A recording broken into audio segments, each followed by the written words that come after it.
السلام عليكم ورحمة الله وبركاته. إن الحمد لله نحمده ونستعينه ونستغفره ونعوذ بالله من شرور أنفسنا ومن سيئات أعمالنا من يهده الله فلا مضل له ومن يضلل فلا هادي له وأشهد أن لا إله إلا الله وحده لا شريك له وأشهد أن محمدا عبده ورسوله صلى الله تعالى عليه وعلى آله وصحبه وسلم تسليما كثيرا. أما بعد, সম্মানিত ভাতৃমণ্ডলী, আল্লাহ রাব্বুল আলামিনের প্রশংসা এবং প্রিয় নবী সাল্লাল্লাহু আলাইহি সাল্লামের উপর সালাত ও সালামের পর আজ শনিবার 14ই জমাদাস সানি 1444 মোতাবেক 7ই জানুয়ারি 2023 আমাদের সাপ্তাহিক আলোচনা মানহাজে সালাফের কতিপয় মূলনীতি পর্ব নম্বর 21। আজকে এই পর্বে কয়েকটি মূলনীতি আলোচনা করব। প্রথম মূলনীতি হচ্ছে 39 নম্বর। এর পূর্বে যে পর্বগুলি হয়েছে তাতে 38টি মূলনীতি আলোচনা করেছি। 39 নম্বর মূলনীতিতে আলোচনা করব যে কারো যদি ভুল হয় দিনের ক্ষেত্রে, দুনিয়ার ক্ষেত্রে দুনিয়ার বিষয়, সেই ক্ষেত্রে মানুষের বিভ্রান্তির সম্ভাবনা নেই। দুনিয়ার ক্ষেত্রে ভুল করছে, দুনিয়ার ক্ষেত্রে ক্ষতি হইতে পারে, কিন্তু দিনের বিষয়টি অত্যন্ত গুরুত্বপূর্ণ। কারণ দিনের ক্ষেত্রে, ধর্মের ক্ষেত্রে যদি ভুল হয় তো রাস্তা ভুল, জান্নাতের রাস্তা ভুল। যখন রাস্তা ভুল তাহলে গন্তব্য স্থানে পৌঁছা যাবে না, জান্নাতে পৌঁছা যাবে না। এটা হচ্ছে সবচেয়ে বড় সমস্যা। এই জন্য দিনের ক্ষেত্রে, ধর্মীয় ক্ষেত্রে, সে আকীদার বিষয় হোক অথবা ফিকহি মাসলা মাসাইলের ক্ষেত্রে হোক, যদি ভুল হয়, হালাল হারামের ক্ষেত্রে হোক, জায়েজ না জায়েজের ক্ষেত্রে হোক, ফতুয়ার বিষয় হোক, ফতুয়া দিচ্ছে অনেক বক্তারাই আছে আজকাল, বা অনেক আছে যারা ভুল করছে, যাদেরকে আলেম মনে করছেন, কিন্তু আসলে তাদের এলমের ত্রুটির কারণে হোক অথবা তাদের মানহাজ আদর্শের ত্রুটির কারণে হোক, তাদের পদ্ধতির কারণে হোক, যে কোনো কারণে হোক, বিভিন্ন কারণে তারা ভুল করে থাকে। আকীদার ভুল সবচেয়ে বড় ভুল, আর তারপরে হালাল হারাম, জায়েজ না জায়েজ, ফতুয়ার ক্ষেত্রে, মাসলা মাসাইলের ক্ষেত্রে ভুল, এটাও ভুল। কিন্তু দুটোতে পার্থক্য রয়েছে। তো যদি কেউ ভুল করে তাহলে ভুলের সমালোচনা করা জায়েজ। এটা কোনো ব্যক্তি জীবনের ভুল না, ধর্মীয় ক্ষেত্রে ভুল। ধর্মীয় ক্ষেত্রে ভুল, ভুল যদি এমন হয় যেটা শুধু তার সাথে সীমিত, তার একটা আমলে ভুল করছে আর সে একজন সাধারণ মানুষ, তাহলে তাকে একা বলে দিলেই চলে। ধরেন আপনি, আপনাদের মধ্যে একজন সালাত আদায় করছেন, নামাজ পড়ছেন, কিন্তু একটু ভুল করছেন, না হয়তো পড়ে দিলেন, বেদাত করলেন, অথবা যায় নামাজের দোয়া পড়লেন, অথবা যে কোনো ভুল করলেন নামাজের ক্ষেত্রে, ভিতরে হোক বাইরে হোক, শুরুতে হোক শেষে হোক, সালাম ফেরার পরে হোক, ভুল দেখলাম, তাহলে আপনার ব্যক্তি জীবনের সাথে সীমিত ভুল। যেহেতু আপনি সমাজে কোনো আদর্শ ব্যক্তি না যে আপনাকে ফলো করবে, অনেক সাধারণ মানুষ, আপনার ভুলটা শুধু আপনাকে বলে সারিয়ে দিলে যথেষ্ট, আপনার সংশোধন হয়ে গেল, তাই না?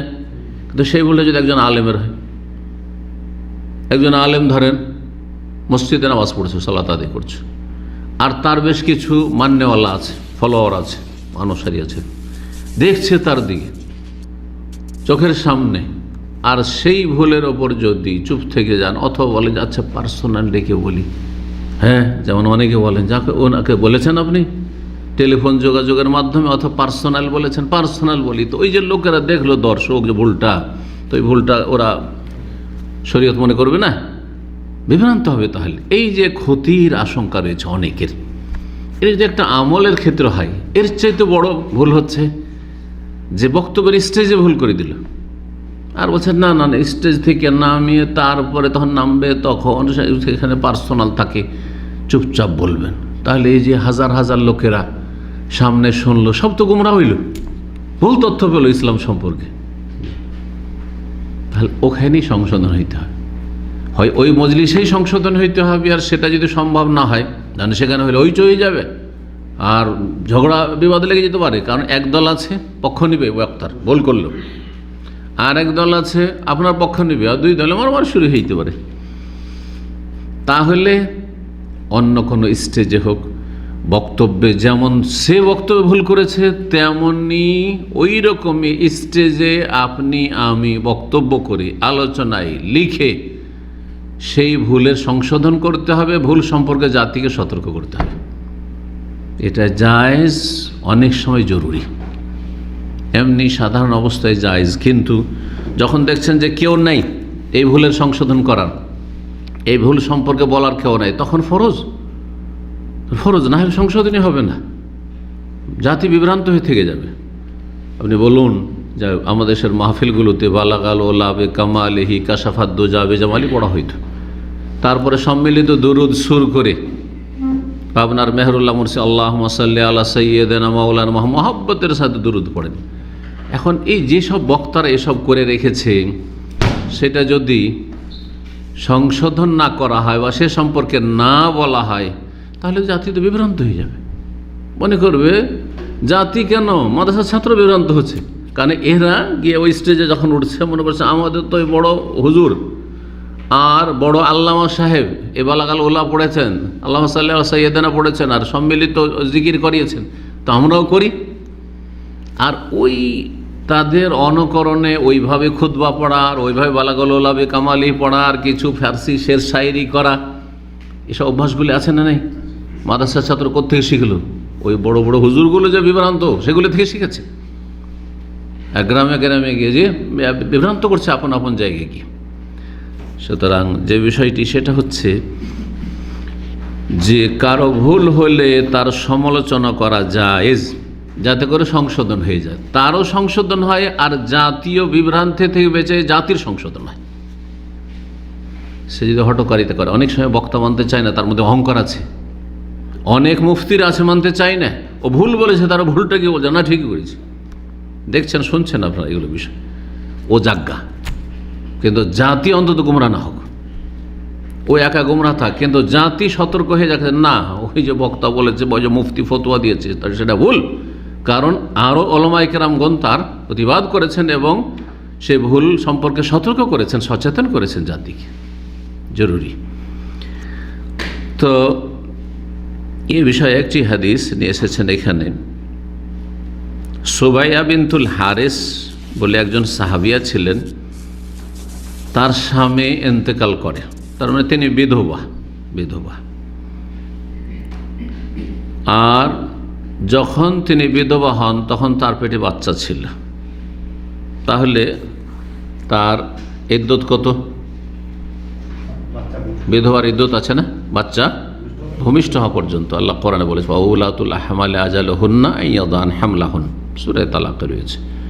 গর্ভবতী মহিলাদের মেয়াদ হচ্ছে, মানে ইদ্যত হচ্ছে আজালুহুন্না আইয়াদান হামলাহুন্না, তাদের বাচ্চা প্রসব হওয়া পর্যন্ত, বাচ্চা ভূমিষ্ঠ হওয়া পর্যন্ত। আর একটি বিধান রয়েছে যে ওয়াল্লাযিনা ইউতাওয়াফাউনা মিনকুম ওয়া ইয়াযারুনা আজওয়াজান, তোমাদের মধ্যে কেউ যদি ইন্তেকাল করে মারা যায় আর তাদের স্ত্রী থাকে, ইয়াতারাব্বাসনা বিআনফুসিহিন্না আরবাআতা আশহুরিন ওয়া আশরা, তাহলে 4 মাস 10 দিন কি করবে? ইদ্যত পালন করবে। তো এখন দুটো সাংঘর্ষিক হয়ে যায় না? দুটো কিন্তু কোরআনের আয়াত না, দুটো সমন্বয় করতে হবে। দুটো কোরআনে কোনো সংঘর্ষ থাকতে পারে যে কোরআনে বিরোধ আছে? তাহলে আল্লাহ বলছেন যদি গর্ভধারণকারিণী হয় উলাতুল আহমাল, তাহলে বোঝা গেল যে পেটে বাচ্চা থাকলে বাচ্চা ভূমিষ্ঠ হওয়া পর্যন্ত, সেটা তালাকের ক্ষেত্র হোক অথবা তালাক হলে 3 মাসিক নয় বরং বাচ্চা ভূমিষ্ঠ হওয়া পর্যন্ত, আর বিধবা হইলে বাচ্চা ভূমিষ্ঠ হওয়া পর্যন্ত, সেটা 9 মাসও চলে যেতে পারে, আবার 2-4-5 দিনও বাচ্চা হয়ে গেলেই হইল। পক্ষান্তরে ওই আয়াতে যে আয়াতে বলা হয়েছে যে যারা মারা যাবে আর তাদের স্ত্রী ছেড়ে যাবে, স্ত্রী কতদিন ইদ্যত পালন করবে? 4 মাস 10 দিন। সেটা যেসব মহিলারা গর্ভধারণকারিণী নয়, গর্ভবতী নয়, তাদের ক্ষেত্রে প্রযোজ্য হয়ে গেল। সমন্বয় হলে একে বলে সমন্বয়, দুটো আয়াত দুই ক্ষেত্রে। তো সুবাইয়া বিনতুল হারিস নেফাস থেকে পবিত্র হলেন। নেফাস মানে বাচ্চা ভূমিষ্ঠ হওয়ার পরে প্রসূতির যে রক্ত। বাদা ওফাতে জওজিহা বিআইয়াম, স্বামীর ইন্তেকালের মাত্র কয়েকদিন পরে, 5-7 দিন গিয়েছে, আর তারপরে তার কি কি হয়েছে, নেফাস থেকে পাক হয়ে গেছে। ফামাররা বিহা আবু সানাবেল, আবু সানাবেল নামক এক ব্যক্তি ওই মহিলার পাশ দিয়ে অতিক্রম করছিল। ফাকালা, তিনি বললেন, ইন্নাকে লা তাহিল্লি হাত্তা তামকুসি আরবাত আশরি আশরা। কেন এই কথা বললেন? কেন? বাচ্চা ভূমিষ্ঠ হয়ে গেছে, তো ইদ্যুৎ পার হয়ে গেছে, তাই না? আর নেফাস থেকে পাক হয়ে গেছে, তখন সে সাজসজ্জা শুরু করেছে, যুবতী। আর এমনিও সাহাবী মহিলারা কিন্তু বিধবা হইলে এমনি থেকে যেতেন না, যুবতী হোক আর নাই হোক। অধিকাংশ সাহাবিয়াদের বিয়ে হয়ে গেছে, কিন্তু এটা হচ্ছে ইসলামী তরিকা।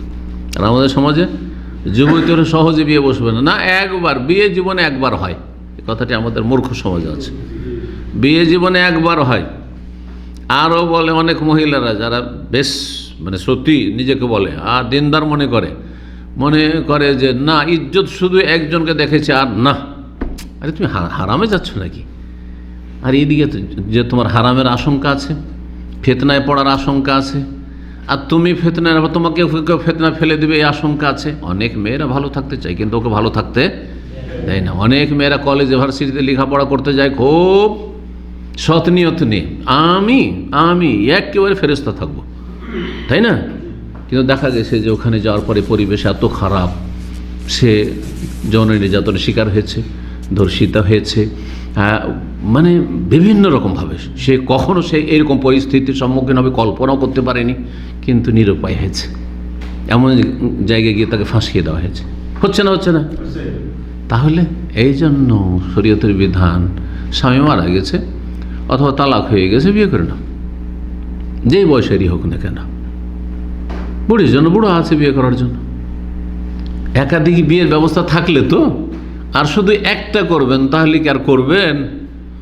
একটা তো সবাই খুঁজবেন, সব ছেলেরাই খুঁজবে, যুবকরা খুঁজবে যে একটা হলে কি হোক, যুবতী হোক, কুমারী হোক, অকুমারী না হয়, তালাক প্রাপ্তা না হয়, বিধবা না হয়। নবী সাল্লাল্লাহু আলাইহি ওয়াসাল্লামের সাহাবিয়াতদের ইতিহাস পড়ে দেখেন, যে কেউ মারা গেছেন সাহাবীরা, তাদের বিবিরা বিয়ে বসে গেছেন। জি।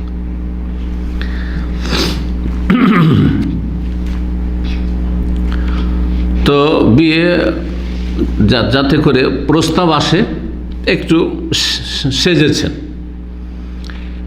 এই মহিলা সুবাইয়া বিনতুল হারিস।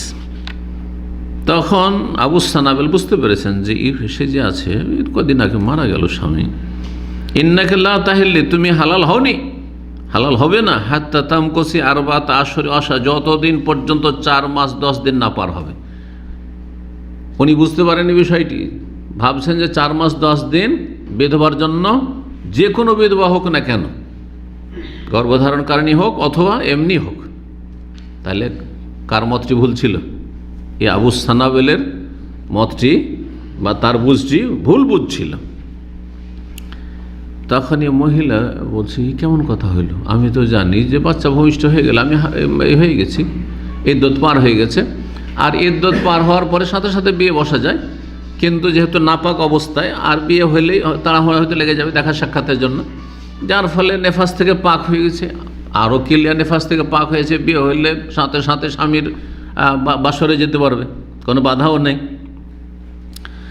তো এই মহিলা তখন রাসূলুল্লাহ সাল্লাল্লাহু আলাইহি ওয়াসাল্লামের কাছে বিষয়টি আলোচনা করলেন, যে ইয়া রাসূলুল্লাহ, এইরকম কথা বলছে আবু সানাবেল।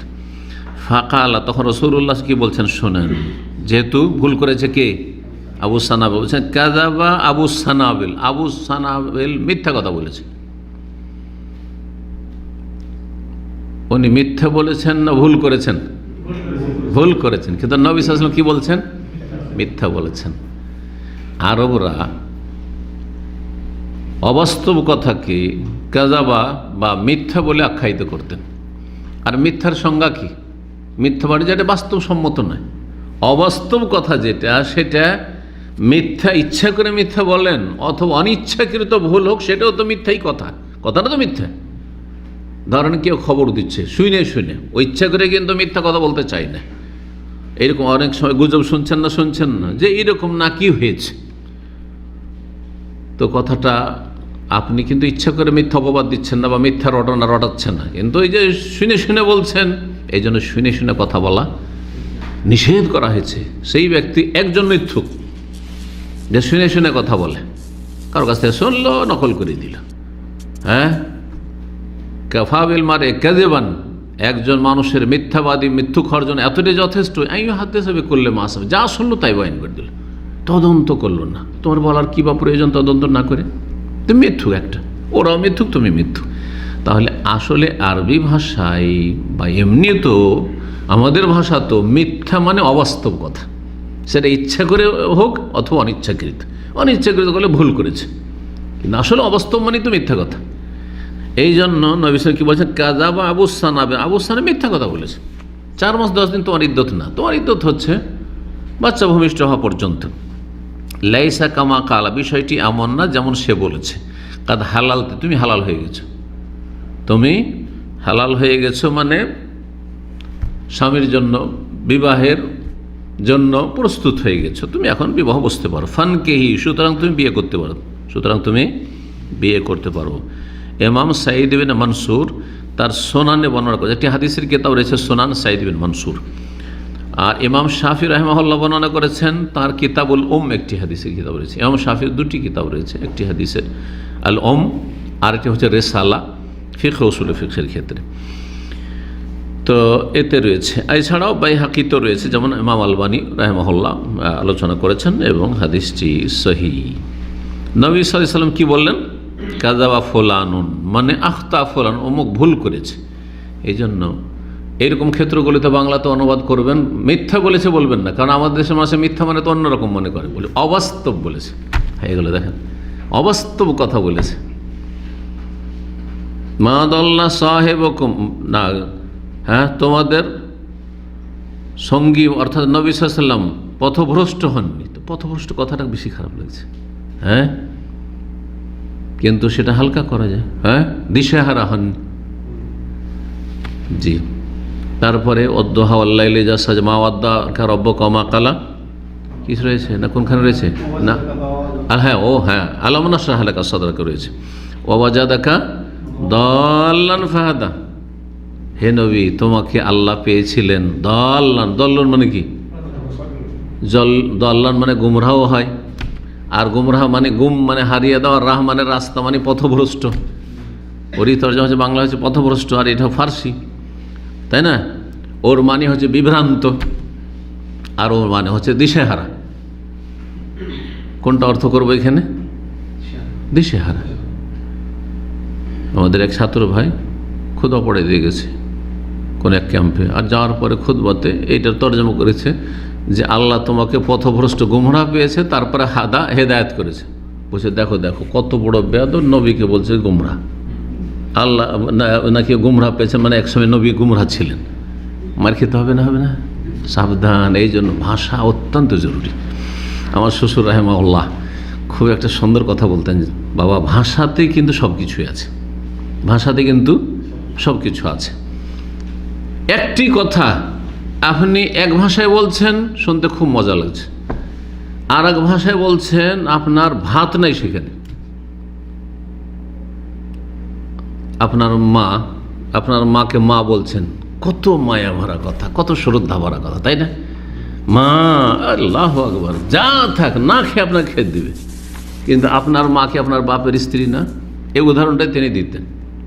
হ্যাঁ, কেউ যদি বলে যে আমার বাবার স্ত্রী, ওর ভাত আছে ওই বাড়িতে, জীবনে ভাত দিব ওই মা, মায়ের কথা তো বাদ দেন, শাশুড়ি বলেন যে আমার শাশুড়ি, চলবে, তাই না?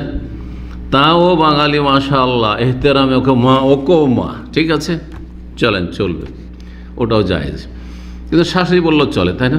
পরিচর্যা বিশেষ করে বলছে আমার ইনি শাশুড়ি, কিন্তু ইনি আমার শ্বশুরের ওয়াইফ।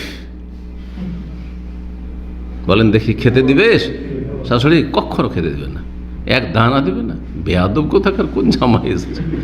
দেখেন ভাষা অত্যন্ত জরুরি। সুতরাং তর্জমার ক্ষেত্রেও, কোরআন হাদিসের ক্ষেত্রেও, বক্তা হোক অথবা যে কোনো ব্যক্তি হোক, আল্লাহ রসুলের ক্ষেত্রে আদবের কথা বলতে হবে সবচেয়ে বেশি। আল্লাহ তৌফিক দান করুন।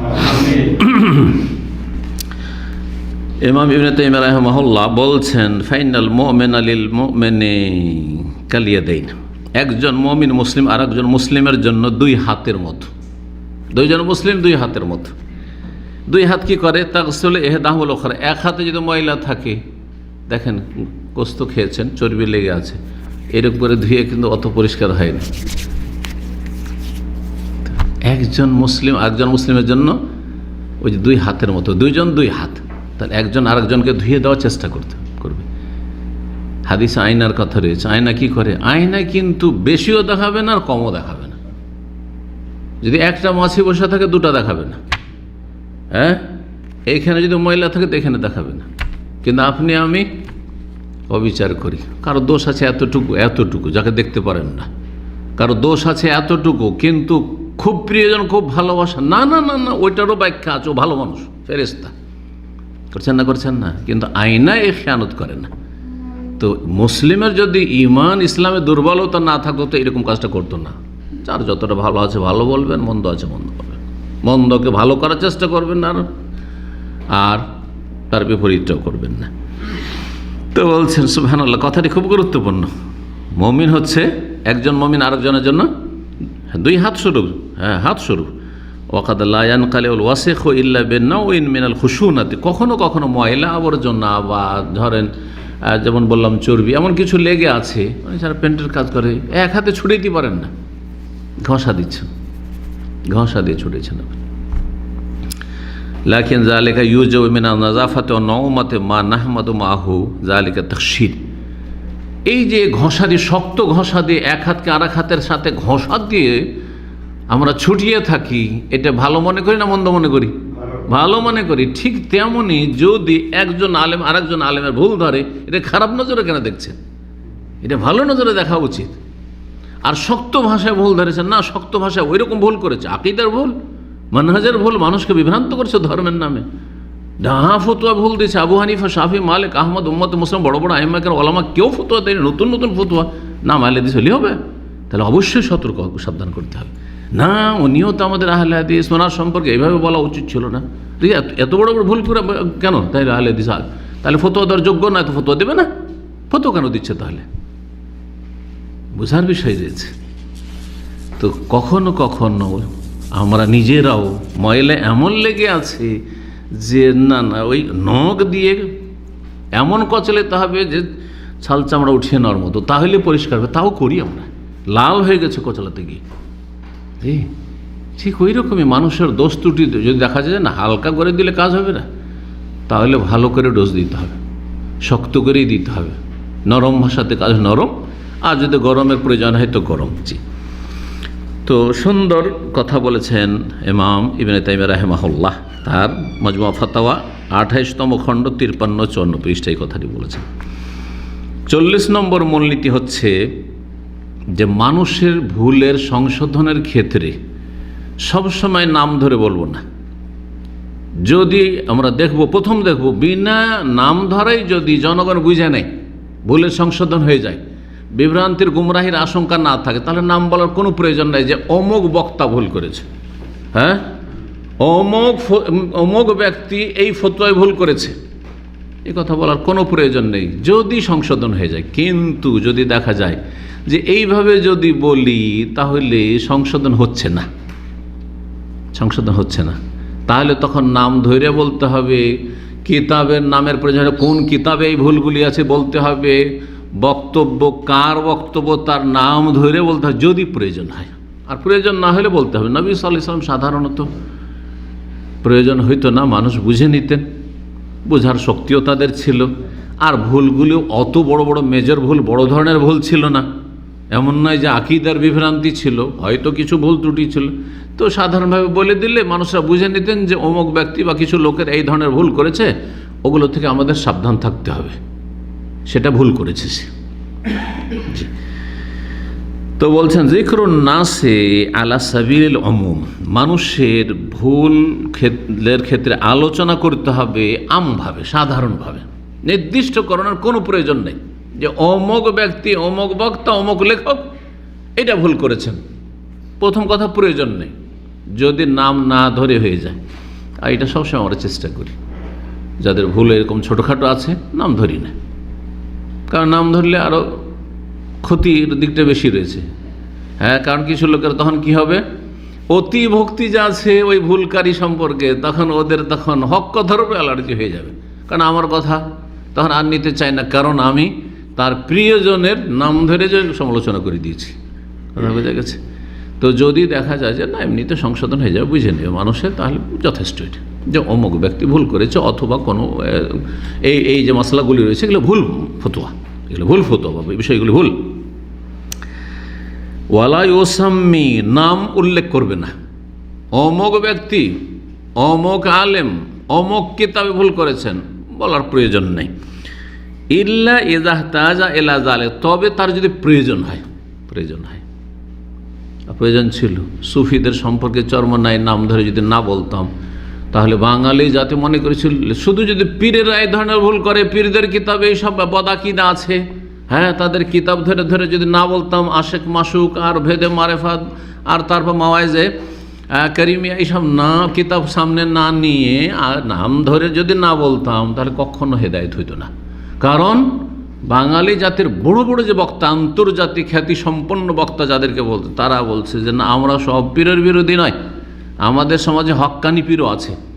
আর হক্কানি পীর মানে এদেরকে মনে করা হয়তো, চরমনে আর সারসিনাকে মনে করা হয়তো, যাদের মধ্যে গুমরাহির শেষ নেই। এদের মধ্যে যদি এত গুমরাহি থাকে, বাকিগুলোর মধ্যে কত গুমরাহি রয়েছে, এই জন্য নাম ধরা জরুরি ছিল। এরকম জামাত ইসলামের ক্ষেত্রে নাম না ধরলে কখনো মানুষ বুঝতো না। হইতে পারে এগুলো, হইতে পারে ওই জঙ্গিদের এতে কিতাবে আছে, হইতে পারে যে আর কারো আছে, কিন্তু মওদুদির কিতাবে আছে এরকম। তারপরে আমাদের এত বড় বক্তা, যিনি আন্তর্জাতিক খ্যাতি সম্পন্ন মুফাসসিরে কোরআন, সপ্তাহ সপ্তাহ তিনি বিশাল তাফসীর মাহফিল করেছেন কত বছর ধরে, তার আলোচনাতে এগুলো ভুল আছে, মানুষ কল্পনা করতে পারে না। আমি যখন আলোচনা করলাম 2006-এর দিকে, নাম ধরে দু একজনের, আপনারা জানেনই তো, তখন একজন আহলে হাদিস মৌলভী সাহেব পশ্চিমবঙ্গের, আমাকে সরাসরি নয়, আমাদের কিছু ভাইদেরকে বলেছে, যারে ওনারও ভুল আছে, ওনারও ভুল আছে, আমি তো মনে করতাম ওনার ভুল নাই, শেখ মুজিবুর রহমান ওনারও নাকি ভুল ধরেছে। কথা বুঝতে পেরেছেন? তো আহলে হাদিসদের এলমের অবস্থা, এক শ্রেণীর মৌলবীদের হচ্ছে এরকম যে ভাবতো যে জামাত ইসলামের এত বড় বক্তা, তার কি ভুল হয়, এত বিখ্যাত বক্তা। কথা বুঝতে, তার নাম ধরা জরুরি ছিল, নাম ধরাও জরুরি ছিল। নাম না ধরলে কেউ বুঝতো না যে তার থেকে এলেম নেওয়া যাবে না, তার আলোচনা শোনা যাবে না, তার আলোচনাতে বেশ কিছু বিভ্রান্তি আছে, গুমরাহি আছে, তার আলোচনার মুখ্য উদ্দেশ্য হচ্ছে রাজনৈতিক ইসলামের ব্যাখ্যা, হ্যাঁ, মানুষকে ইসলামের নাম দিয়ে রাজনীতিতে ঠেলে দেওয়া, ইত্যাদি ইত্যাদি, বুঝতো না কখনো। যদি প্রয়োজন হয় তাহলে নাম নেবে, ওয়ালা ইউসাম্মি, নাম নেবে না, ইল্লা ইযা ইহতাজা ইলা যালিকা, যদি প্রয়োজন হয় তখন নাম নেবে। ওয়ালাম এখন দ্বারা, তাতে বড় ক্ষতিও নেই, কিছু তো ক্ষতি আছে, গাল খেতে হবে, তো গাল খেতে হবে না। যখন গালাগালি করে তখন আমাদের একজন মুরব্বী, আমার ছাত্র ছিলেন এখানে, সৈয়দ জামান ভাই, অসুস্থ আছেন, আল্লাহ শেফা দান করেন, জানি না শেষ অবস্থা, কয়েক মাস আগের খবর, ঢাকায় বাড়ি। উনি দীর্ঘ 10 বছর আমার এখানে নিয়মিত আমাদের তফসিরে আসতেন, তার আগের কি মানে অনেক পুরাতন ছাত্র, 2000 সালের পর থেকে। তো উনি বলছিলেন যে শেখ দেখেন, ইমাম আহমদ রাহিমাহুল্লাহকে জেলে একটা চোর চুরির অপরাধে জেলে এসছে, আর ইমাম আহমদ রাহিমাহুল্লাহ তার সহি আকীদার অপরাধে ওই মুতাজিলি শাসক সরকার তাকে জেল দিয়েছে। কথা বোঝা গেছে? তাকে সান্ত্বনা দিচ্ছেন, চোর সান্ত্বনা দিচ্ছে যে আপনি হকের ওপর আছেন, আপনার দিকে সারা দুনিয়া তাকিয়ে আছে, সারা বিশ্বের মুসলিম তাকিয়ে আছে, যদি আপনি বলে দেন যে কোরআন মখলুক আর গুমরাহ হয়ে যান, তাহলে সমস্ত মুসলিম জাতি গুমরাহ হয়ে যাবে। ওসবত আল হক, আপনি হকের ওপর আছেন, হকের ওপর থাকেন। চোরে সান্ত্বনা দিচ্ছে।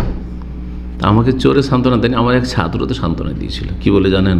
বলছে শেখ, বাচ্চা নিলে প্রসব বেদনা হবেই, বাচ্চা কেউ কোনো মহিলা বলে বাচ্চা নেবে কিন্তু প্রসব বেদনা হবে না। আজকাল এক শ্রেণীর মহিলারা আছে, বাচ্চা নেবো, বেশি নেবো না, আর আগে সিজার করে নেবো যাতে প্রসব বেদনা। আরে সিজারের কষ্ট তো হইল, সিজারও হইতে দেবো না, আর প্রসব বেদনাও হইতে দেবো না, আর বাচ্চা নেবে, এটা কি সম্ভব? ওই রকমই কিছু গালও খাবো না, আর কিছু লোক দুশ্মনও হবে না, সবাইকে দোস্ত বানিয়ে রাখবো, আর হক্কানি হবে, কোরআন সুন্নাহর খাদেম হব, ইসলামের নির্ভেজাল খাদেম হব, অসম্ভব কথা, অসম্ভব কথা। তাহলে বাতিলের সাথে আপনি সমঝোতা করে আছেন, ঝামেলা আছে, আপনার আকীদা মানহাজের সমস্যা আছে। আপনার উদ্দেশ্য হচ্ছে মানুষের সন্তুষ্টি, রবের সন্তুষ্টি নয়, যার ফলে সবাই খুশি আপনার উপর। সুবিধাবাদী। আলুকে যেই তরকারিতে, মাছে দিলেও চলে, গোস্ত দিলেও চলে, চিকেনে দিলেও চলে, আর অন্য সবজিতে দিলেও চলে, আর চিপস খেলেও চলে, সব জায়গায় চলে। কথা বোঝা গেছে না? এই হলো অবস্থা বেশ কিছু বক্তাদের আর বেশ কিছু মৌলভী সাহেবদের আজকাল। জি, মায়েশা রাদিয়াল্লাহু তাআলা আনহা থেকে বর্ণিত হাদিস রয়েছে, কালা, তিনি বলেন, কানা নবী সাল্লাল্লাহু আলাইহি ওয়াসাল্লাম ইযা বালাগাহু আনির রাজুলি, নবী সাল্লাল্লাহু আলাইহি ওয়াসাল্লামের কাছে যখন কোনো ব্যক্তি সম্পর্কে কোনো খবর পৌঁছিত, সেই এমন কোনো তার ভুল ভ্রান্তি সম্পর্কে, যে অমুক ব্যক্তি এই ভুলটা করেছে, লাম ইয়াকুল, বলতেন না, মা বালো ফুলান, অমুক ব্যক্তি কেন এই কাজটা করেছে। আমরা ঠিকই বলি না, আপনাদের অনেকের টাকনার নিচে কাপড় আছে, অনেকে হয়তো কাপড় ফোল্ড করে রেখেছেন, থাকতে পারে, তাই না? আমাকে কোনোদিন দেখেছেন যে আপনার টাকনার নিচে কেন কাপড়? সবার সামনে একা থাকলে বলতে পারি, একা থাকলে আমি বলবো, কারণ এটা একার ভুল, আপনার এই ভুলের কারণে অন্যদের কোনো ক্ষতি নেই। বুঝতে পারছেন কথা? হয় একা আছেন আমি বলছি সরাসরি, আর না হলে জনগণের সামনে কখনো কোনো ব্যক্তিকে এরকম যে আপনার টাকানোর নিচে কেন কাপড়। তাহলে যদি আমি বলি, কি বলবো, কিছু কিছু ভাইরা রয়েছেন যাদের টাকনার নিচে কাপড় আছে, এটা হচ্ছে সুন্নতি তরিকা, কারণ এতে সংশোধন হয়ে গেল। সবাই দেখতেছেন যে কার টাকনার নিচে, দেখি তো ও আমারই আছে, তাহলে তো আমাকে ঠিক করতে হবে। কথা বুঝতে পারছেন? কোনোদিন এ কথা বলবো না যে ভাই আপনার কেন দাড়ি নেই, দেখেছেন? হ্যাঁ, একা আছেন, এর জন্য আছেন বলতে পারি, কারণ সেখানে আপনি মানহানি মনে করবেন না যে শাইখ বলেছেন আমার কল্যাণের জন্য বলেছেন। আমি যেন মুসলিম, আপনি মানতে চান, হয়তো কিছু গাফিলতি আছে। আর সবার সামনে বললে কি বলবো, ওই মা বালো রেজালিন, মা বালো আকওয়ামিন, কিছু কিছু লোক আছে যারা কিন্তু দাড়ি রাখছেন না, এটা ভুল করছেন। কথা বুঝতে পেরেছেন? হ্যাঁ, তাতে কোনো কষ্ট পাবেন না, আছে মুসলিম সমাজে অভাব আছে। জি, তো এটা হচ্ছে তরিকা। নবী সাল্লাল্লাহু আলাইহি ওয়াসাল্লামের কাছে যদি কোনো ব্যক্তির কোনো দোষ ত্রুটি সম্পর্কে কোনো খবর পৌঁছিত, তাহলে সংশোধন করতে চাইতেন, খুতবায়, বক্তব্যে, ভাষণে বলতেন, মা বালো ফুলান, অমুক ব্যক্তির কি হয়েছে, এ কথা বলতেন না। লাম ইয়াকুল, এ কথা বলতেন না, মা বালো ফুলান, অমুক ব্যক্তির কি হয়েছে, ইয়াকুল, এরকম কথা বলে থাকে, অথবা এরকম করেছে, এরকম বলতেন না। ওয়ালাকিন ইয়াকুল, কি বলতেন, মা বালো আকওয়ামিন, কিছু কিছু লোক আছে, সম্প্রদায়, আকওয়াম কমের বহুবচন, কিছু কিছু লোক আছে তাদের যে কি হয়েছে, এই ধরনের ভুলগুলি করে থাকে, এই ধরনের কথা বলে থাকে। ইয়াকুলুনা কাযা কাযা, তারা এই ধরনের কথাবার্তা বলেছে বা বলে থাকে। হাদিস আবু দাউদে রয়েছে, হাদিসের সনদ সহিহ। মা বালো আকওয়ামিন বলে যে হাদিসটা রয়েছে সেটা আবু দাউদে আছে, কিন্তু এর চাইতে সহিহ হাদিস সহিহ বুখারী মুসলিমে কয়েকবার করে এসেছে। নবী সাল্লাল্লাহু আলাইহি সাল্লাম বিভিন্ন সময়ে মা বালো রেজালিন বলেছেন, বুখারীতে আছে। একবার আয়েশা রাদিয়াল্লাহু তাআলা আনহা বারিরা নামক এক দাসীকে ক্রয় করবেন, তো তার মালিক ও বলছে যে কিনবে কিনুক মা আয়েশা রাদিয়াল্লাহু আনহা, কিন্তু তুমি মারা গেলে যে ওয়ালা, ধন সম্পদের একটা হক আছে তোমার, যেহেতু কোনো আত্মীয় নাই, তুমি একজন দাসী, সুতরাং সে ওয়ালাটা আমরা পাবো। বিক্রি করে দিচ্ছে অন্যের হাতে। হ্যাঁ, তার মানে এই নয় যে স্বাধীন করলে ওয়ালা পেত, মানে ধন সম্পদের ভাগ পেত, কিন্তু স্বাধীন তো করছেন না, পয়সা নিয়ে নিচ্ছে। কিনে নেওয়ার পরে শর্ত লাগাচ্ছে যে কিনবে কিনুক আল্লাহর সন্তুষ্টির জন্য, কিন্তু তোমার ধন সম্পদ তুমি যখন মারা যাবে তখন আমরা পাবো, আমার বংশ পাবে, যেটা ইসলাম বিরোধী কথা। তো নবী সাল্লাল্লাহু আলাইহি ওয়াসাল্লাম যখন শুনতে পেলেন, মা আয়েশা বলেন যে এইরকম উল্টাপাল্টা কথাবার্তা বলছে, এটা তো শরীয়ত নয়, তখন নবী বলেন যে ইশতারিহা ওয়াতিকিহা, তুমি খরিদ করে নাও আর তুমি তাকে স্বাধীন করে দাও। ওয়াইন্নামাল ওয়ালাউ লিমান আতাকা, যে স্বাধীন করবে তার জন্য ওয়ালার অধিকার, সে তার ওয়ারিস হবে, উত্তরাধিকারী হবে। সুতরাং যদি সে বাড়িরা তোমার আগে মারা যায় তাহলে তুমি তার ওয়ারিস হবে, আর ওরা হবে না, কারণ ওরা পয়সা নিয়ে বিক্রি করে দিচ্ছে। তারপরে এতটুকু তো মাসলা বলেন, কিন্তু ওদের যে সংশোধন হলো না, ওই যে হারাম খাওয়া আর লোভ যে আছে, হ্যাঁ, হারাম খাওয়ার যে লোভ ওই মালিকদের, নবী সাল্লাল্লাহু আলাইহি সাল্লাম তখন খুতবায় উঠলেন আর বলেন, মা বালো রিজালিন ইয়াশতারিতুনা শারতান লাইসা ফি কিতাবিল্লাহ, কিছু মানুষ আছে, নাম ধরে বললেন না যে অমুক ব্যক্তি, অমুক বংশের অমুকের ছেলে অমুক, কথা বললেন না, কারণ ওতে অপদস্থ হবে, লাঞ্ছিত হবে। হ্যাঁ, আর এটা এমন নয় যে ওতে জাতি বিভ্রান্ত হচ্ছে, একজন সাধারণ মানুষের তার ব্যক্তি জীবনের এটা হারাম খাওয়া, কেউ ধরেন সুদ খাচ্ছে, ঘুষ খাচ্ছে, আপনার মধ্যে অন্যের ক্ষতি আছে, মানে ওই রকম ধরনের হারাম ব্যবসা করছে, ধরেন কেউ যে হারাম খাচ্ছে তার ক্ষতি, অন্যের তো ক্ষতি নেই। তো এইরকম বিষয় যেহেতু ছিল, সেই জন্য নবী সাল্লাল্লাহু আলাইহি ওয়াসাল্লাম বলেন, মা বালু রিজালিন, কিছু মানুষের কি যে হয়েছে, ইশতারিতুনা শারতান, এমন এমন শর্ত লাগায়, লাইসা ফি কিতাবিল্লাহ, যেই শর্ত আল্লাহর বিধানে নেই। কোরআন হাদিসে যার কোনো পাত্তা নেই, কোনো ভিত্তি নেই তার, যদিও 100টি শর্ত, বলো কেন মেয়াদ শর্ত, 100টিও যদি শর্ত, একটিও শর্ত চলবে না, ইসলাম বিরোধী যদি হয়। ইন্নামাল ওয়ালাউ লিমান আতাকা, যে স্বাধীন করবে সে ওয়ালা পাবে, নবী সাল্লাল্লাহু বলে দিলেন। তাহলে নাম ধরলেন না, কারণ নাম ধরার প্রয়োজন নেই, মানুষ মাসলা বুঝে গেল। আর কিছু লোকের এই ধরনের কাজ করেছে যেটা আমাদের চলবে না, কারণ এই রুজি হারাম, এটা অন্যের অধিকার, বুঝে নিলেন। জি, তারপরে 41 নম্বর মূলনীতি আলোচনা করে দিই, কারণ কাছাকাছি মিল আছে এর সাথে। বলছেন তাতে আর রাদ্দু আলাল খাতা, মানুষের ভুলের যে রদ করবেন, কেউ যদি ভুল করে, সাধারণ ব্যক্তি হোক অথবা বিশিষ্ট ব্যক্তি হোক, বক্তা, লেখক, আলেম, শেখ, কেউ ভুল করুক, ধর্মীয় নেতা, কেউ যদি ভুল করে তো তার ভুলের খণ্ডন করতে হবে, তার অসারতা প্রমাণ করতে হবে। সে ভুল করেছে কিসে? আবেগী হয়ে, আক্রোশ করে, না দলিলের ভিত্তিতে। কোরআনের দলিল যদি থাকে কোরআন দিয়ে, রাসূলুল্লাহ সাল্লাল্লাহু আলাইহি ওয়াসাল্লাম হাদিস থাকলে হাদিস দিয়ে, আর সালাফে সালেহিনের তরিকার অনুসরণ করতে হবে। নবী সাল্লাল্লাহু আলাইহি ওয়াসাল্লাম, সাহাবায়ে কেরামদের আদর্শ কী ছিল? ভুল সংশোধনের ক্ষেত্রে আক্রমণাত্মক ছিল, মানুষকে অপদস্থ করা ছিল, মানুষের লেবাস পোশাক নিয়ে আলোচনা, মানুষের আর কিছু এই ধরনের না না না, মানুষের কে কেমন, তার ব্যক্তি জীবন, কে কেমন চলাফেরা করে, কে মোটা কে পাতলা, এসব নিয়ে না। যে একজন ভুল করেছে সেজন্য মোটা মানুষ, হুঁশ কম, এগুলো বলা চলবে না? না, বলা চলবে না। কিন্তু তার এই ফতোয়ায় ভুল আছে, তার এই আপনার এই বিষয়টাতে সে ভুল করেছে, লেখক ভুল করেছে, অমুক বক্তা ভুল করেছে, অমুক মুফতি ভুল করেছে, আর তার দলিল ভুলের, তার কথা ভুল, এর দলিল হচ্ছে কোরআনে অমুক আয়াত অথবা রাসূলুল্লাহ হাদিস আর সাহাবায়ে কেরামদের আদর্শ। তো বলছেন আর রাদ্দু আলাল খাতা, ভুলের খণ্ডন করতে হবে, রদ করতে হবে, মিনাল কিতাব, কোরআন কারীম থেকে, ও সুন্নাহ এবং হাদিস থেকে, ও তারিকাতুস সালাফ এবং সালাফে সালেহ, সাহাবায়ে কেরাম, তাবেঈন, তাবা তাবেঈন, স্বর্ণযুগের অনুসরণ করে। এই মর্মে একটি হাদিস সহিহ মুসলিমে নিয়ে এসেছেন। সহিহ মুসলিমে রয়েছে 1443 নম্বর হাদিস। ওমর ইবনে রুয়াইবা রাদিয়াল্লাহু তাআলা আনহু থেকে বর্ণিত সাহাবী, তিনি দেখলেন বিশর বিন মারওয়ানকে। মারওয়ান ইবনুল হাকাম মদিনার গভর্নর ছিলেন ওমাইয়াদের যুগে, আর ওমাইয়া বংশেরই লোক, সে নেতা। আর এর ছেলে বিশর, এ ছিল আব্দুল মালিক বিন মারওয়ান যখন বাদশাহ ছিলেন ওমাইয়াদের, সেই যুগে তাকে কুফার এবং বাসরা, এই দুটো, প্রথম কুফার আর তারপর বাসরা, এই দুটো শহর ইরাকের প্রসিদ্ধ সেই যুগে শহর। সেই যুগে তখন বাগদাদের জন্ম হয়নি, কিন্তু বাগদাদ আব্বাসী আমলে বাগদাদ শহরের গোড়াপত্তন হয়েছে, তার আগে বাগদাদের কোনো অস্তিত্বই ছিল না। তো এই দুটো শহর ছিল ইরাকের প্রসিদ্ধ শহর। এই দুটো শহর বা দুই এলাকার, দুই অঞ্চলের তাকে গভর্নর বানানো হয়েছিল বিশর বিন মারওয়ান। বিশর বিন মারওয়ানকে দেখলেন যে মেম্বারে তিনি খুতবা দিচ্ছেন, জুমার খুতবা।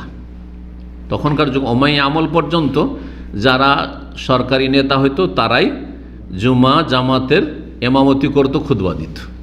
কিন্তু আব্বাসীয় যুগে সেটা শেষ হয়ে যায়, তাদের অলসতা এবং তাদের এলমেরও অভাব, আর ওই যার ফলে তারা নিজেরাই বললো যে না, আলেম ওলামারা ইমামতি করুক, মসজিদের ইমামতি তোমরা সামলাও, আর দুনিয়ার নেতৃত্ব আমরা সামলাই। তখন থেকে ভাগ হয়ে গেল দুটো। তখন থেকে যে ভাগ হয়েছে তো হয়েছে। 132 পর্যন্ত এদের নেতৃত্ব ছিল, খেলাফত ছিল 132 হিজরি পর্যন্ত। 40 হিজরি পর্যন্ত তো খেলাফতের রাশেদা, নবী সাল্লাল্লাহু আলাইহি ওয়াসাল্লাম 10-11 হিজরি পর্যন্ত, আর তারপরে আবু বকর, ওমর, ওসমান, আলী, 4 জন মিলে 30 বছর। আল খেলাফত ফি উম্মতি সালাসুনা সানা, 30 বছর আমার উম্মতের খেলাফত। তাহলে কত হয়ে গেল? 40 হিজরি। আর 40 হিজরি থেকে শুরু করে 132 পর্যন্ত, এই 40-এর মধ্যে আবার 60 পর্যন্ত, দীর্ঘ 20 বছর মুআবিয়া রাদিয়াল্লাহু তাআলা আনহু, সাহাবী, তিনিও সাহাবী। আর তারপরে তখন ইয়াজিদ আসলো, আর তারপরে অনেক খারাপ রাজারা আসলো, কিছু ভালো করলো, মন্দ অনেক করলো, সব রকম আসলো।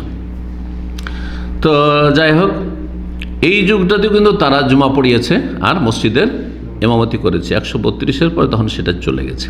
তো এই বিশর বিন মারওয়ান মেম্বারের ওপর জুমার খুতবা দিচ্ছে, আর ওই অবস্থায় দোয়া করছে হাতুটি, দোয়া করছে হাতুটি। যেমন আজকাল অনেক জাহেলরা যখন ইমাম দোয়া করে, ইমাম এমনি দোয়া করে, তখন হাত উঠিয়ে দেয়, করে না?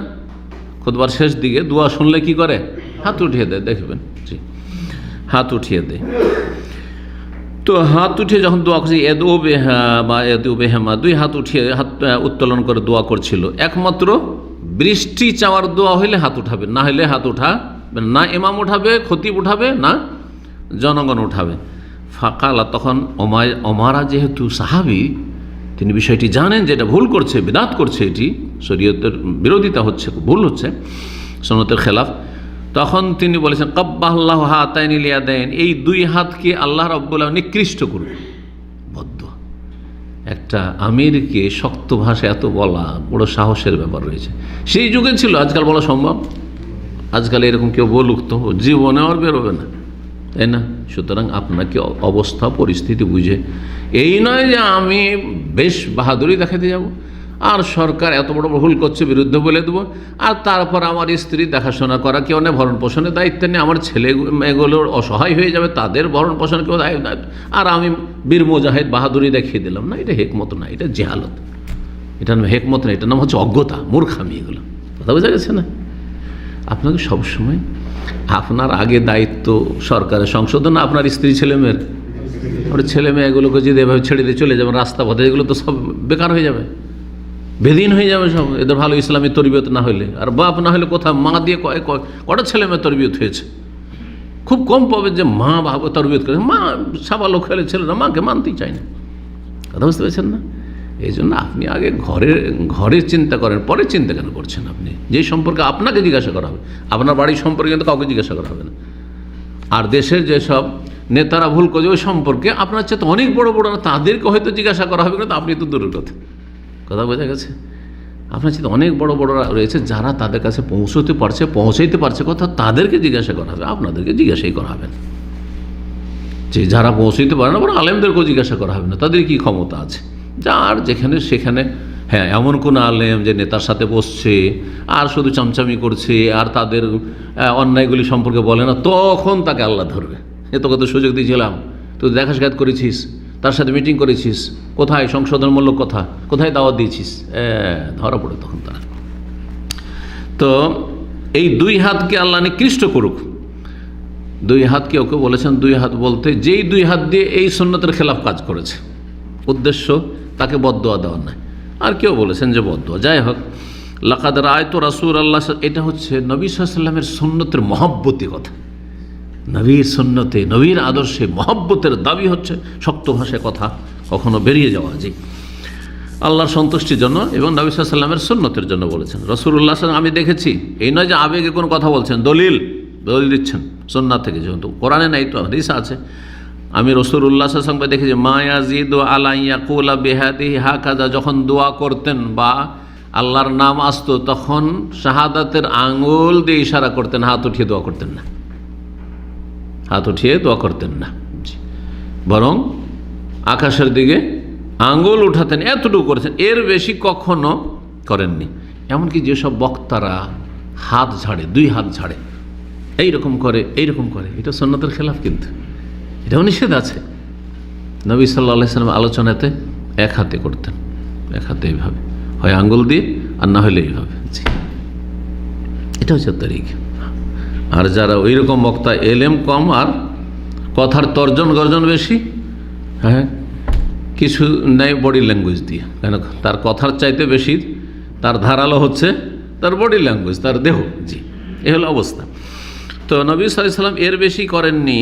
কি ওয়া আশারা বিইসবাহিল মুসাব্বিহা, এটাকে তাহলে আর একটা নাম জানলেন আপনারা, এটার নাম সাব্বাবা, কারণ জাহিলিয়া যুগের লোকেরা গাল দিত এটা দিয়ে। আর এটার নাম হচ্ছে শাহাদাতের আঙ্গুল, আর এটার নাম হচ্ছে মুসাব্বিহা, কারণ তসবির সময়, আল্লাহর জিকিরের সময় এইটা দিয়ে ইশারা করা হয়, সুবহানাল্লাহ, এই সুবহানাল্লাহ, লা ইলাহা ইল্লাল্লাহ। জি, তো আল্লাহর জিকিরের সময় বা তসবির সময় যেহেতু এই আঙ্গুলটা সাধারণত উঠানো হয়, সেই জন্য এর নাম মুসাব্বিহা, তসবিকারী আঙ্গুল দিয়ে, মানে তর্জনী, বৃদ্ধার পাশে তর্জনী আঙ্গুল দিয়ে শুধু ইশারা করেছেন, এর বেশি করেননি। সুতরাং এটি হচ্ছে সুন্নাত। জি, বক্তার জন্য, খতিবের জন্য দুই হাত উঠে এইভাবে দোয়া করা খুতবার সময়, জুমার খুতবার সময় বা অথবা ঈদের খুতবার সময়, এরকমটা ঠিক নয়, এই কথা বলতে চাইলেন। তাহলে ভুলের খণ্ডন করলেন, কিন্তু কি দিয়ে? দলিল দিয়ে। কারণ দলিলে ওজন আছে। আমার কথায় কি ওজন আছে? কিন্তু দলিলে ওজন আছে, কারণ সবাই মানতে রাজি হবে আল্লাহর কথা, রাসূলের কথা, তাই না? আর সাহাবায়ে কেরামদের আদর্শ। সুতরাং সেই পন্থায় অবলম্বন করা উচিত। আল্লাহ তৌফিক দান করেন। ওয়া সাল্লাল্লাহু সাল্লাম আলা নবিয়ানা মুহাম্মদ ওয়া আলা আলিহি ওয়া সাহবিহি আজমাইন।